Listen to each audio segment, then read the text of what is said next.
to sous chef there, and I was young. How long did that take you to get the sous chef? I think 2 years. 2 years. So Yeah. you're 23, sous chef, Florida. Yeah. At this point, you're probably like, I fucking made it, bro. Yeah, Like, I was. Because your head gets big, and yeah, you're like, for I made sure, it. for Yeah. sure. And then I took a little hiatus, and I went up to New York for a little while. I was up there. Somebody that I had worked with had moved up there, so I was like, let me just give it a shot. You know what I mean? So I drove up. I decided I was going to leave the resort. I drove up. I spent a couple weeks there, and it was winter. And you said, and I was like, this. this is not for me. I don't care how hard everyone says, if you want to be the best, you got to go to New York. But I was like, I'm a border kid, and I'm not going to deal with this fucking winter. And I was paying so much money to park my Z71 pickup truck everywhere. You know what I mean? And I was just like, man, this ain't for me. But while I was there, I did a stage with Danielle, and there was a chef there named Zach Bell at the time. And whatever, and he ended up coming down to Florida, and then I did a couple days there, and I realized that it wasn't really for me. Yeah. But then a homie of mine had gotten a position at the Four Seasons in West Palm, and he was like, "Why don't you just come here? If you're gonna come back, why don't you just come here?" So I ended up going to work at the restaurant at the Four Seasons in West Palm Beach. Okay. And that was a really, really high end situation, right? It was a couple of steps ahead of what we were doing in Boca. It was a super small team. You prepped from start to finish your whole station every day, all day, from butchering fish to making your own pasta, everything. That's what you did. And me and the chef didn't really see eye to eye. Yeah. You know what I mean?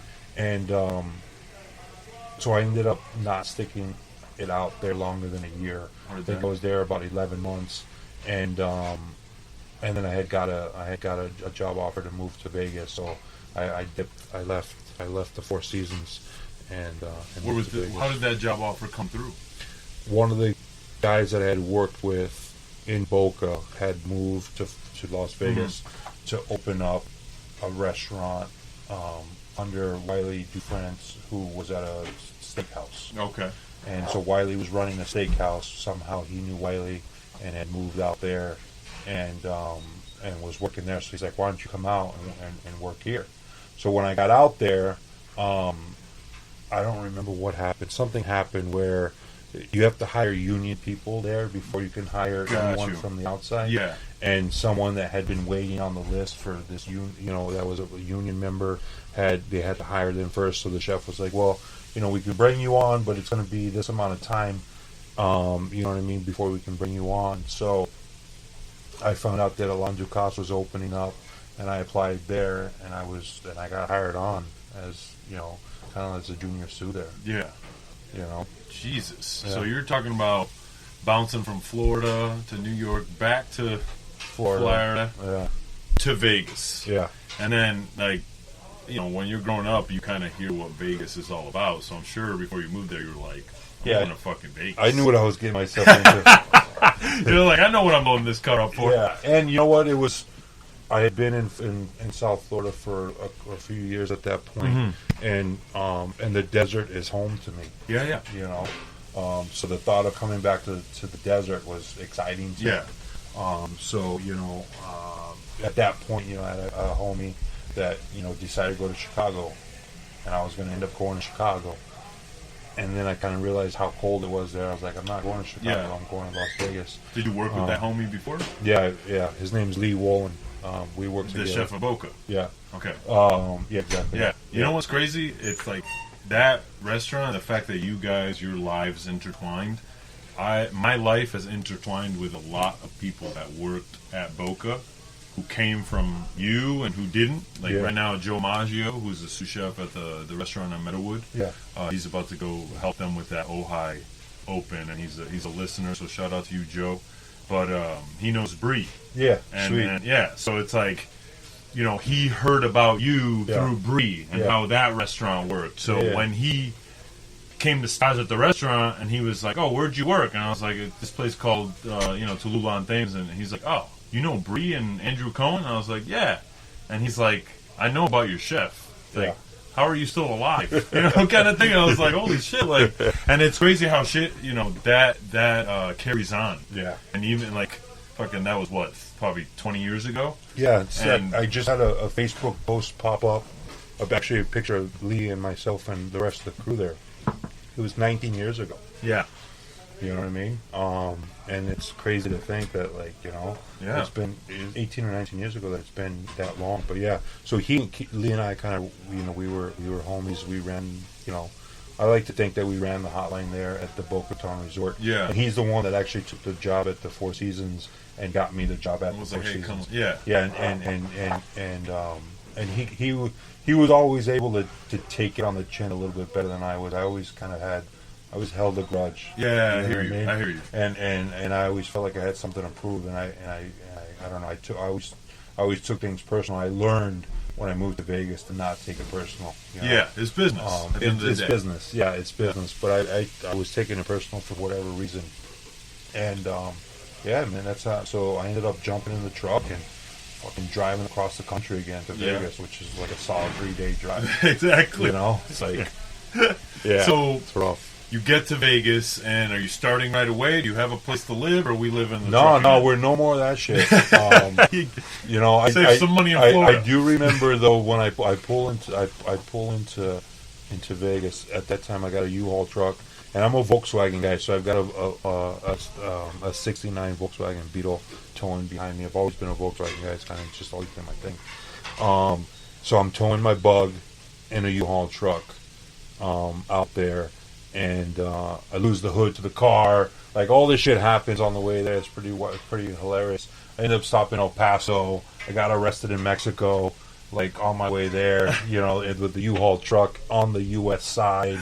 I got arrested in Mexico for some stupid shit. And then, like, I was like, the whole time I was like, this is why I'm not coming back to El Paso. Like, Yeah, I just can't, exactly. you know. Come back Anyways, one day, you're arrested. I finally get out or whatever and drive to Vegas. And when the night I get to Vegas, it's like whatever, a weeknight. It must have been like midnight or whatever. I pull into a CVS, and I had a rented apartment over the phone, sent out the money, like everything. It was paid for. I had money now. Yeah.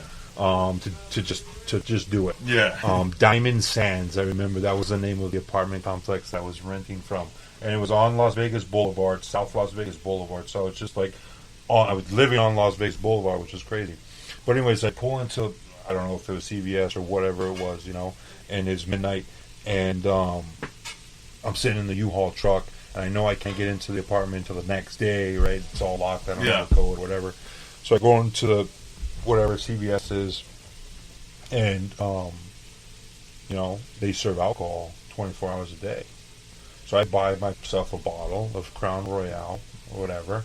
Right, and I sit and some apple juice, I think it was, and I'm sitting in the cab of the U-Haul truck, just like sipping away. I'm like, I made it.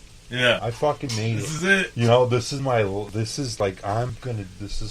me now. You know, and I remember that moment like pretty vividly, just being like, all right, like this is a new chapter in your life. Like this is it. You know, I'm rolling solo. You know what I mean? And so, anyways, I grabbed this apartment.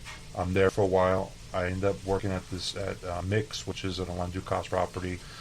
Again, it's at the, I don't know what it was, 64th floor of the Mandalay Bay Hotel, which overlooks the whole strip. It's stunning. It's the sickest restaurant.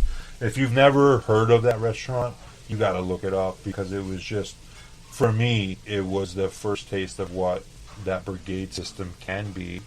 It was a large restaurant. There was a lot of cooks in there. You know, it was the first place I worked where only the sous chef plated. You know, so each station had a sous chef on it. We had like 4 or 5 sous chefs in the kitchen at one time. Then you had, you know, your CDC. Then you had Bruno, who was the chef. And then you had Sylvain Porte, who was the corporate chef for Ducasse. And then you had Ducasse. Mm-hmm. And Ducasse was there a lot, you know what I mean? And I was there kind of close to the opening of it. And I started on the garde manger side, and, you know, I was promised this junior sous chef thing, and I had to prove myself. Yeah. You know, I had to prove myself that I was worthy of it. So I come in, you know, just as a cook, you know, really to start, and with the promise of moving up. And and I met lifelong friends there. Yeah. You know, and it was, you know, it was 200, 300, 400 covers of really, really well-crafted food. Yeah. Because the kitchen was massive, and we were able to produce do it, yeah. You know, and it was my first taste of working in a union house, which was kind of weird. You know, we mandatory had to clock out for a break. Every day, you know what I mean, half an hour. Everyone would go down to, like, you know, the chow hall inside the Mandalay Bay Hotel. Those are fucking crazy from what I hear. Yeah, it's crazy. And there's just, like, you know, thousands of hotel people, workers, food and beverage people. Everybody is in there, and like you've got a swipe card, and you swipe your card to eat every day, and like, you know what I mean? It's like, it's crazy. You what the fuck you want, a ribeye steak? You know what I mean? They got it's full crazy. on buffet lines. Full on, like, you just crush food, right? And guys are playing cards, and like dudes are betting, and like dudes like, you know, people are sleeping. You know what I mean? Like, it's just, it was crazy to see, like, where, you know what I mean? You know, Mandalay Bay, I've been there before. Where the fuck is this cafeteria at? It's in, like, I couldn't even tell. It's in the basement somewhere. Yeah. You know what I mean? Like, you get so turned around in those big-ass places. Yeah, man. You know, because, like, as a guest, you only see the guest fucking elevator. Yeah. What must the service elevator look like? Because there's an underground in Vegas. Pretty dirty. Yeah. Pretty dirty. Yeah, of course. You know what I mean? You know, you got, you know, you have a bunch of people that's just a means of financial. Yeah, you know they what don't. I mean? Yeah, they don't need. It's just a job for a lot of people. You know what I mean? You know, and then there's, for others, it was a profession, and you know who was who. You know what I mean? And that's how the union houses work too. You know, for a lot of people, it's a profession, and they take it fucking seriously. And then for another portion of them, it's just a means of earning money. And that for me was like an eye opener of like, fuck, I'm working with, you know, 10 or 15 really solid people that are here for a reason, and then we've got like, you know, 5 or 10 over here that could give two shits about what we're doing, and will literally like drop their tools when it's their break and say, sorry, I'm going to break, and just leave in the middle of service, in the middle of mise en place, in the middle of whatever, just dip, just be like, yeah, I'm going to break, so, I'll be back. And it's like, well, I never worked with any group of people that ever treated their job that way. Like, you know, you kind of just work through your break. You kind of just you ate out of a quart container. You did whatever you needed to do to make sure you're ready for service. There, it was just like, I don't care if we're ready for service or not. It's break time. It's my break. I'm out. You know what I mean? Gotcha. And so I learned, I was never going to be that person. So I learned that, you know, who those people were on my team, and I just always planned to like pick up the slack. You know, and I think the chef knew that, and the chef knew we were all the ones that were there for a reason. Knew, you know, what needed to happen. And we were banging some serious. What station food. were you on? I started on Garmage there. What kind of dishes on Garmage are we talking? We were doing this crazy, like, I don't know, like almost Mediterranean influenced lobster salad. So it's like super extra virgin olive oil, you know, lemon, chiffonade of parsley and chive. But then you would take an avocado and you would slice the avocado in a way that you would kind of put this fan shape out on a piece of plastic wrap. And you'd throw 10 or 15 grams of lobster salad in this, and then you would wrap it into this beautiful ball. So it was like a fan-shaped ball on the outside. But, I mean, it's time-consuming as shit. So, you're making 75, 80 of those a night.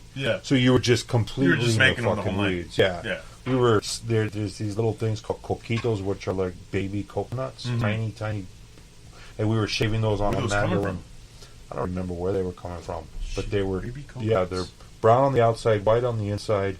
Like a mature coconut is, and we were shaving them on a mandolin, fucking taking the fingers off, you know, at all times, and then toasting them and putting them on a lobster curry dish. Them. That must have fucking how many? You know, you like slice them and then you burn them, and then you're like, I burn gotta a whole half sheet tray of them. You know, it's like fuck.